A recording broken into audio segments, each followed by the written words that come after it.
السلام علیکم ورحمۃ اللہ وبرکاتہ۔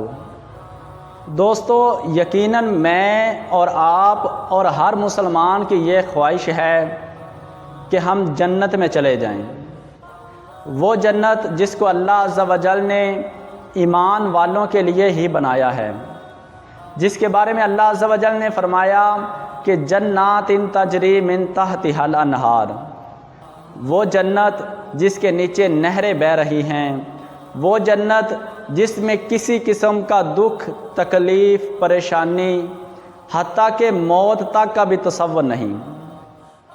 اب ہر مسلمان چاہتا ہے کہ میں اس جنت میں چلا جاؤں۔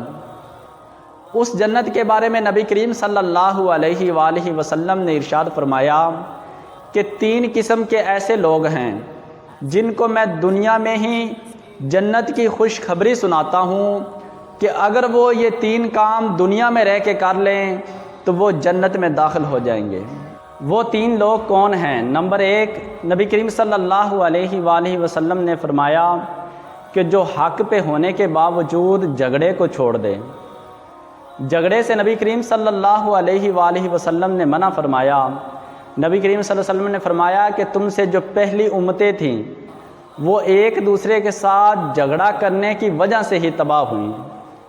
آج کل ہمارا المیہ بھی یہی ہے کہ ہم چھوٹی چھوٹی بات پہ جھگڑا کرنا شروع کر دیتے ہیں، جس سے نبی کریم صلی اللہ علیہ وآلہ وسلم نے منع فرمایا۔ نبی کریم صلی اللہ علیہ وآلہ وسلم نے فرمایا کہ دوسرا وہ آدمی جو مذاق میں بھی جھوٹ نہ بولے۔ جھوٹے انسان پہ اللہ عز و جل نے لعنت فرمائی ہے، اور آج کل کچھ لوگوں کی محافل ایسی ہوتی ہیں جن میں وہ اپنے دوستوں کو خوش کرنے کے لیے مذاق کے طور پہ جھوٹ بولتے ہیں۔ یقیناً دین اسلام ہمیں مذاق میں بھی جھوٹ بولنے سے منع فرماتا ہے۔ نمبر 3 پہ وہ آدمی جس کے بارے میں نبی کریم صلی اللہ علیہ وآلہ وسلم نے فرمایا کہ جو جنت میں داخل ہوگا وہ شخص ہوگا جس کا اخلاق سب سے بہتر ہوگا۔